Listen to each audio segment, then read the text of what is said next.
And the rapid rise of artificial intelligence is reshaping global markets, fueling unprecedented investment and intensifying competition between the world's largest economies. Companies are racing to develop more powerful systems, while demand for advanced semiconductors continues to surge.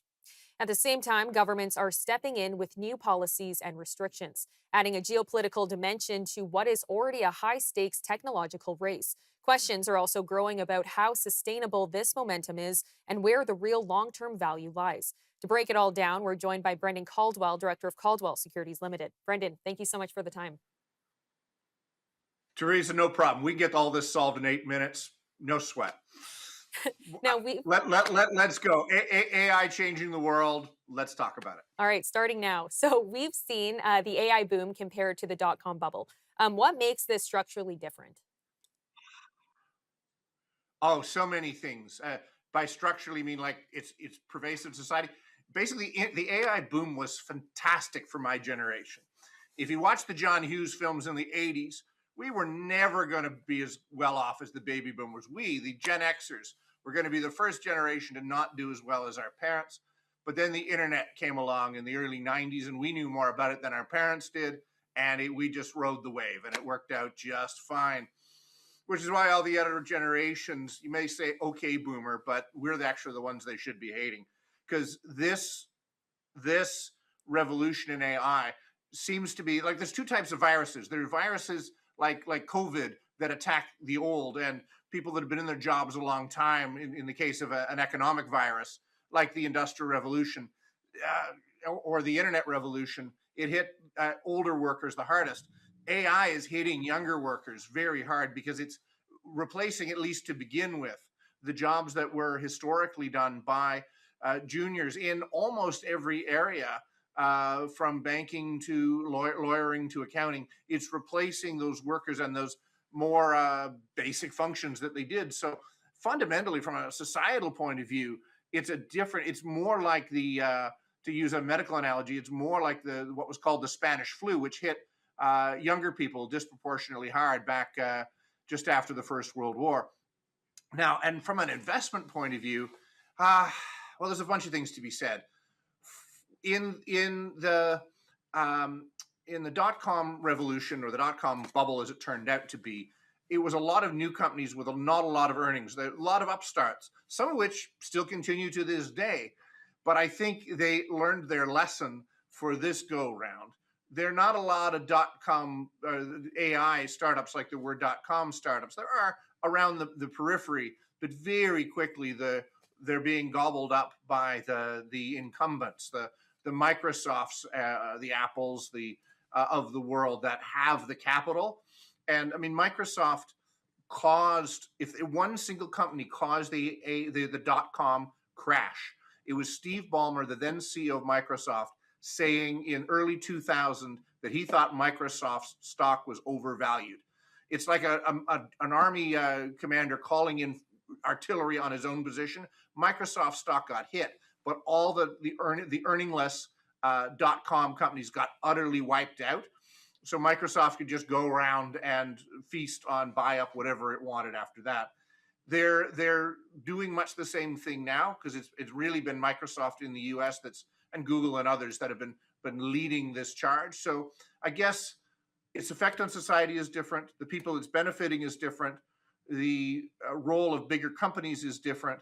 And the incumbents have an inherent advantage here in the technology space that they may not have had 25, 30 years ago, or at least they learned from the previous generation's mistakes. And how do you see the AI race between the US and China evolving, particularly as export controls and chip restrictions reshape the landscape? Yeah, well, I think your question's a little loaded in that. Well, China certainly, I mean, beginning of last year, beginning of 2025, the Deep Seek, or I keep calling it Deep Six, where the China came out with its own chat bot, its own version of ChatGPT, which may have hallucinated to think it was itself ChatGPT. Who knows? Apparently, they made this whole thing for, I don't know, was it $6 million, something like that? Just a very little amount of money, relatively speaking, and it caused a huge hit on the domestic U.S. AI business because, well, maybe China's way ahead of us, and maybe they don't need to spend all this money, and maybe all these AI stocks are for nothing. Well, it wasn't quite all that was advertised. So China has the ability to produce a lot more, a lot cheaper. They don't have to pay their workers as much. They simply don't, whether in technology or any other sector. Uh, I think it's tricky, love them or hate them, to bet against the U.S. People have consistently bet against the U.S. my entire life, and before that, I mean, going back to the beginning of the Second World War. But since I was young, anyway, the U.S. was in a real funk. Dick Nixon was president. They'd taken the dollar off the gold standard. Interest rates and debts were soaring. The stock market went from 1,000 to 400. The Dow Jones did.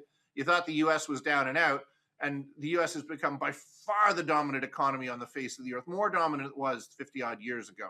So I think betting against the U.S. is probably a mistake, notwithstanding China having certain advantages. The innovative power of the United States has been, and their ability to use, as you alluded to, the levers they do have, both corporate and governmental, to entrench their own position. It's been considerable. It would take the rest of the world to band together, but under what leadership would the rest of the world do that? It probably won't be China. Well, when you look across the AI space, where do you think the real value is being created right now?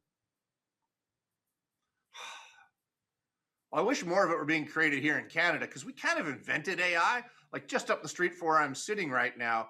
The was really where the AI in its modern context got its birth, and there aren't a lot, if really any, public Canadian AI companies. We have an investment in a private company called Cohere, which is kind of Canada's answer to Anthropic, founded by a fellow named Aidan Gomez and his partners. But I think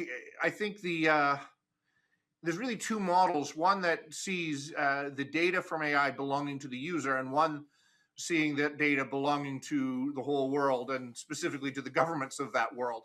I believe that Cohere is more on the side of the former, believing that there's a sovereignty to AI and to the user's data.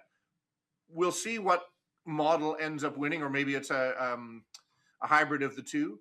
But I think that there is going to be, I think, tremendous growth coming out of both Canada and the U.S. as well around the world. But I'd like to see more coming out of Canada because we started this thing.